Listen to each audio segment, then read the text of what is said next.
In this video, we show you the step-by-step transformation of a 120-year-old Taxus bonsai. We documented the tree over several months from repotting to the final refinement.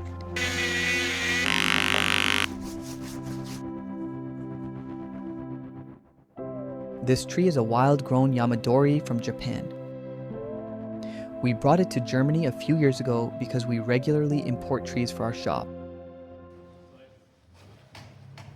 The video is divided into two parts, a short repotting section and the main styling transformation. The tree needed a soil refresh because the substrate had become too compact, making proper watering difficult.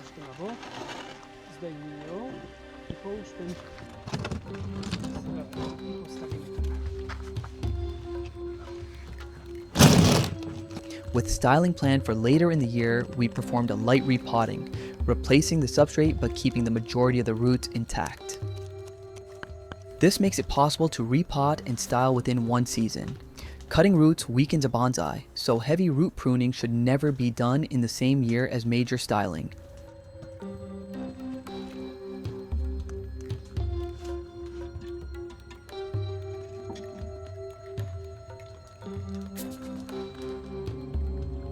Removing several branches and needles also puts stress on the tree, making it weaker. With fewer needles, the tree has less surface for photosynthesis, which reduces the energy available for growth and recovery.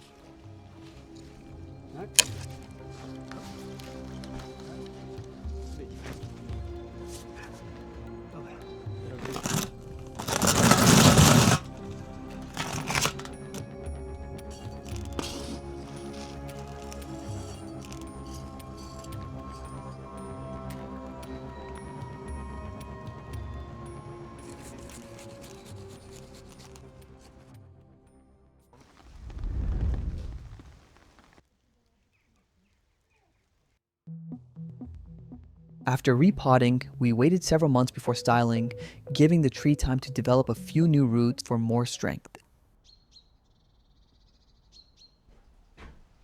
The bonsai already received its first styling many years ago, and now it's time for a more detailed refinement. The first thing we're going to do is remove this branch. It feels a bit out of place. Right now, the branches are growing quite wildly and they cover large parts of the trunk. Throughout the styling process, we want to refine the branch structure so the trunk and details like a currently hidden jin becomes much more visible.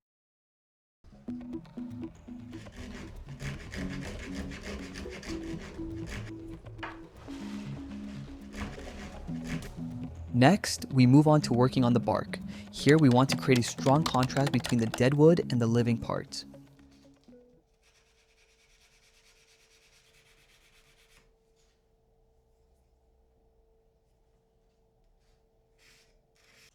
At the beginning, we need to figure out which areas are alive and which are deadwood.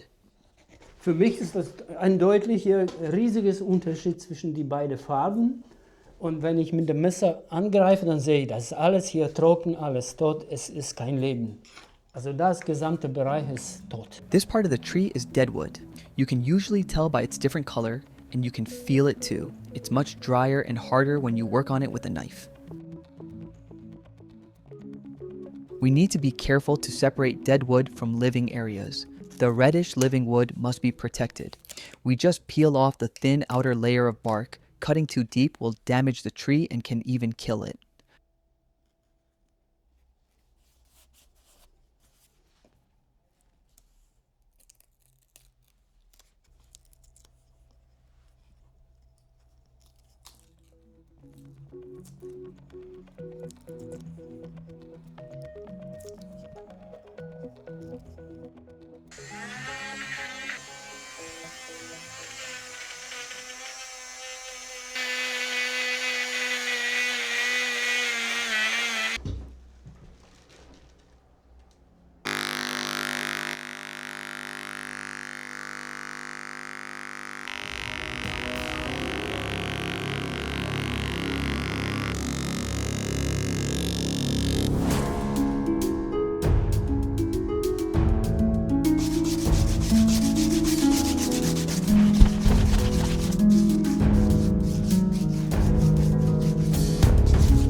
Now we will brighten the deadwood to make the contrast between dead and living areas even clearer.